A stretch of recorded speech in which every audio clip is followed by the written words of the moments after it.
Playing Marilyn Monroe might be Hollywood's most challenging transformation.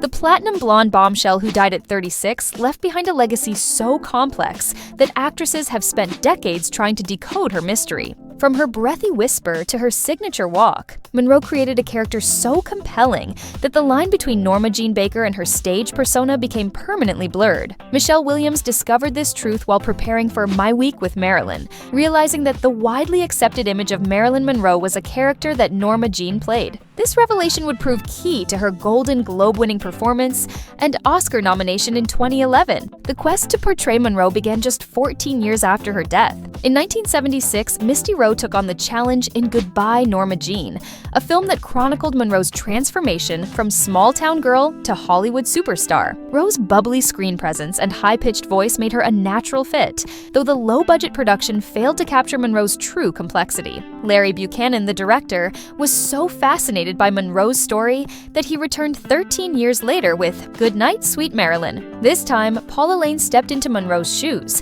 focusing on the mysterious circumstances surrounding her death. The film presented Monroe through the eyes of an alleged killer, adding a sinister twist to her already tragic tale. Between these bookends came Catherine Hicks' Emmy-nominated performance in ABC's Marilyn: The Untold Story. Hicks faced the daunting task of portraying Monroe across different life stages, auditioning 3 times before landing the role. Her dedication paid off with critical acclaim and recognition from the Television Academy. 1985 brought something completely different with Insignificance, a surreal British drama starring Teresa Russell. The film imagined an alternate reality where Monroe spent one night in a New York hotel with Joe DiMaggio, Albert Einstein, and Senator Joseph McCarthy. Russell's performance captured Monroe's intellectual curiosity, a side often overlooked by popular culture. The 1990s marked a turning point in Monroe portrayals. Susan Griffiths, who had spent decades impersonating Monroe professionally, finally got her chance to play the icon in Marilyn and Me.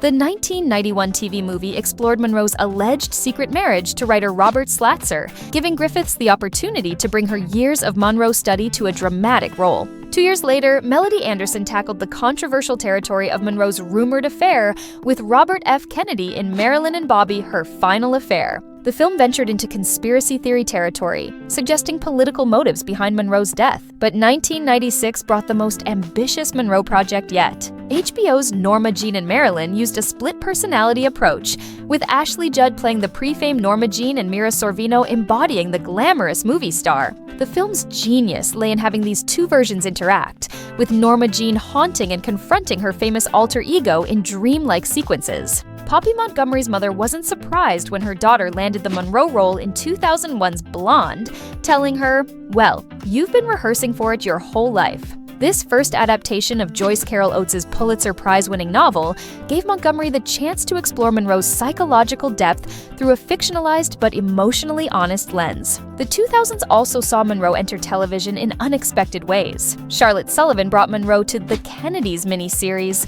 recreating the famous Happy Birthday, Mr. President performance. The scene lasted just minutes, but required Sullivan to channel one of Monroe's most iconic moments. Michelle Williams' 2011 performance in My Week with Marilyn earned her both a Golden Globe win and an Oscar nomination for Best Actress, making her one of only 2 actresses ever nominated for playing Monroe. Williams approached the role with methodical precision, studying Monroe's films, interviews, and photographs for months. The film focused on a specific week in 1957 when Monroe was filming The Prince and the Showgirl with Laurence Olivier in London. Williams had to capture Monroe at her most vulnerable, showing how the pressures of fame and perfectionism were already taking their toll. Williams's transformation was so complete that critics like Roger Ebert praised how she evokes so many Marilyns, public and private, real and make-believe. 2012 brought Monroe to musical theater through NBC's Smash, where multiple actresses got to channel the icon. Uma Thurman, Katharine McPhee, and Megan Hilty each played Monroe in different contexts within the show's plot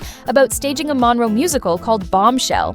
This approach allowed each actress to explore different facets of Monroe's personality. Thurman brought gravitas to the role, McPhee offered vulnerability, and Hilty delivered the classic Monroe sensuality. Even Gossip Girl got in on the action when Blake Lively briefly channeled Monroe in the show's 100th episode. Dressed in Monroe's iconic hot pink outfit from Gentlemen Prefer Blondes, Lively lip-synced Diamonds Are a Girl's Best Friend in a dream sequence that perfectly captured Monroe's playful sexuality. Kelly Garner admitted being extremely apprehensive about playing Monroe in 2015's The Secret Life of Marilyn Monroe, saying, "It's Marilyn Monroe, you know?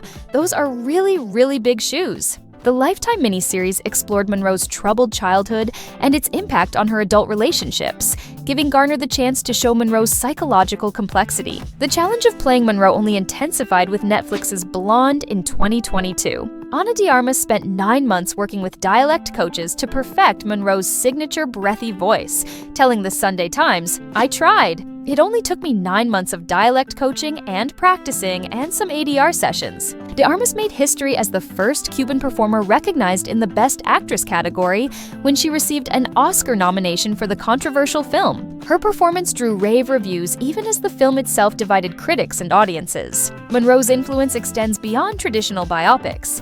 Margot Robbie's Harley Quinn channeled Monroe in Birds of Prey, performing a violent version of Diamonds Are a Girl's Best Friend during a surreal musical fantasy sequence. Saturday Night Live has featured multiple Monroe impressions over the years. Madonna played the icon several times during the 1980s and 1990s, while Chloe Fineman recently spoofed the Netflix Blonde film. But what makes Monroe so irresistible to actresses? Each performer brings something different to the role, yet none has definitively captured her essence. Maybe that's the point. Monroe created a persona so perfectly crafted that it became larger than life, leaving room for endless interpretation. From Misty Rowe's early attempt to Ana de Armas's Oscar-nominated tour de force, each actress has found something new in Monroe's story. Some focus on her vulnerability, others on her intelligence, and still others on her tragic end. But all recognize that beneath the platinum curls and breathy voice was a woman of remarkable complexity. The fact that only 2 actresses have received Oscar nominations for playing Monroe speaks to the difficulty of the task. Williams and de Armas succeeded because they understood that Monroe wasn't just about mimicry. She was about finding the human being inside the legend. Monroe represents something eternal in American culture. She's the small-town girl who conquered Hollywood, the sex symbol who yearned for respect, and the vulnerable woman hiding behind a carefully constructed facade. As long as Hollywood exists, actresses will continue trying to solve the puzzle of Marilyn Monroe. The woman-born Norma Jean Baker created a character so compelling that she's become immortal. Don't forget to like and share the video, leave your thoughts in the comments below, and subscribe to the channel for more content like this. Thanks for watching, and I'll see you in the next one.